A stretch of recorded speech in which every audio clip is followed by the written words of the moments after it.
Bismillahirrahmanirrahim. Assalamualaikum warahmatullahi wabarakatuh.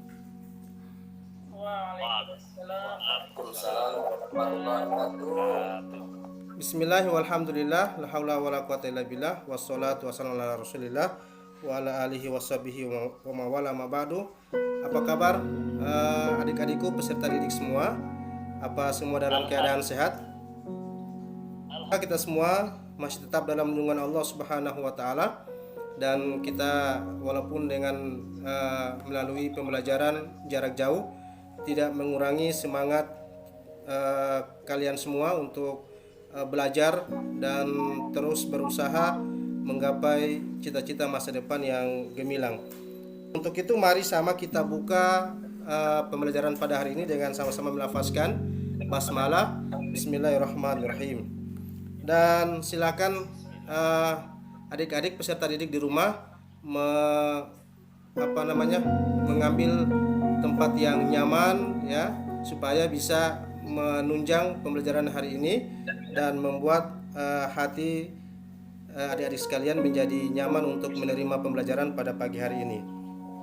Sebelumnya saya ingin mengecek kehadiran, dan untuk kehadiran saya akan lihat pada kolom chat atau kolom partisipan di Google Meet ini. Jadi yang hadir itu secara otomatis namanya akan tercantum di partisipan. Dan teman-teman sekalian, kita berdoa dulu bersama ya, dipimpin oleh ketua kelas. Silakan ketua kelas memimpin doa. Doa selesai. Baiklah teman-teman sekalian, materi kita hari ini berkaitan dengan ketentuan pernikahan ya, ketentuan pernikahan.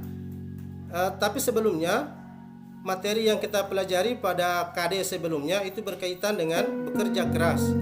Apa hubungan bekerja keras dengan pernikahan? Maka adik-adik sekalian, kita bisa lihat bahwa sebagai umat Islam dituntut untuk bekerja keras. Salah satu syarat seseorang itu dikatakan wajib dalam menikah apabila dia sudah bisa memenuhi kebutuhan rumah tangganya. Maka untuk memenuhi kebutuhan rumah tangga, maka perlu dia bekerja keras. Sehingga ketentuan pernikahan dalam Islam ya, dengan kompetensi dasar teman-teman bisa lihat di layar. Kemudian indikatornya sini jelas menjelaskan hukum, menjelaskan tujuan, dan menjelaskan rukun serta syarat pernikahan. Ini adalah indikator pembelajaran, tujuan pembelajaran pada pagi hari ini. Teman-teman bisa perhatikan studi kasus yang teman-teman bisa lihat fenomena yang terjadi hari ini di masyarakat. Bagaimana pendapat teman-teman tentang pernikahan dini yang dialami oleh remaja pada saat ini?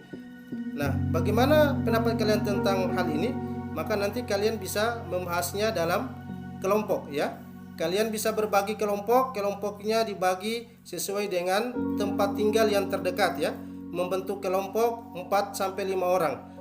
Nanti dibahas dalam kelompok tentang tentang yang kalian pahami dari masalah ini ya. Oke, silakan kalian amati gambar yang ada ya. Gambar yang ada ini kalian amati. Kemudian coba kalian kaitkan dengan materi yang kita pelajari. Apa yang kalian simpulkan dari gambar ini dengan materi yang akan kita pelajari? Ya, sekarang kita masuk materinya. Nikah. Apa itu nikah? Ya, kita akan bahas. Nikah itu berarti berkumpul atau bertemu, ya. Dan Nabi telah menganjurkan dalam hadisnya, siapa yang mampu menikah maka nikahlah. Karena itu mampu menundukkan mata dan memelihara faraj atau kelamin. Kalau tidak mampu maka Nabi sarankan untuk berpuasa. Dalam Islam berkaitan dengan pernikahan, bisa jadi nikah itu hukumnya wajib, sunnah, makruh, dan haram. Kemudian apa itu tujuan nikah? Maka kita bisa lihat nikah dalam Islam tujuannya ada beberapa poin, di antaranya memperoleh kebahagiaan dunia dan akhirat, ya, ketenangan hidup, membina rasa cinta, memenuhi kebutuhan seksual. Melaksanakan caranya wanita yang masuk kategori mahram, wanita yang masih bersuami dalam masa iddah talak roji dan sudah bertunangan, maka ini haram secara mutlak. Adapun yang bisa dipinang dalam cara terus terang itu bisa yaitu wanita yang dalam iddah menunggu karena ditalak 3 atau suaminya meninggal. Kemudian sebelum menikah ada hal yang harus diperhatikan, yaitu rukun nikah. Ya, apa saja rukun nikah? Yang pertama, rukun nikah dalam Islam itu ada mempelai wanita dan mempelai pria. Yang berikutnya wali. Wali yaitu kerabat terdekat yang terdekat dari nasab, ya, garis keturunan. Kemudian ada 2 orang saksi. Kan terakhir ada prosesi ijab kabul. Ini menjadi rukun daripada nikah. Ya, nanti teman-teman sekalian, saya akan kirimkan LKPD, lembar kerja peserta didik, nanti lewat Google Classroom. Kemudian nanti saya akan kirimkan link untuk teman-teman uji kompetensi tentang materi yang saya ajarkan pada hari ini. Dan adapun kesimpulan pada pembelajaran hari ini, yang pertama bahwa Islam menganjurkan kita untuk menikah, tetapi hukumnya bisa berbeda, bisa wajib, sunnah, makruh, bahkan haram. Tetapi dasar hukumnya adalah jais atau boleh. Untuk memilih wanita ada persyaratannya, maka harus melihat ketentuan syariat tentang wanita-wanita yang bisa dipinang atau dilamar. Dan sebelum menikah harus diperhatikan rukun dan syaratnya terpenuhi, sehingga nikah itu bisa dianggap sah. Saya kira demikian untuk materi saya dan semoga bermanfaat. Kalau demikian dan terima kasih. Jazakumullah khairan katsiran. Semoga ilmu yang didapatkan hari ini bisa berkah, dan kita tutup pertemuan kita dengan sama-sama melafazkan hamdalah alhamdulillahirabbil alamin.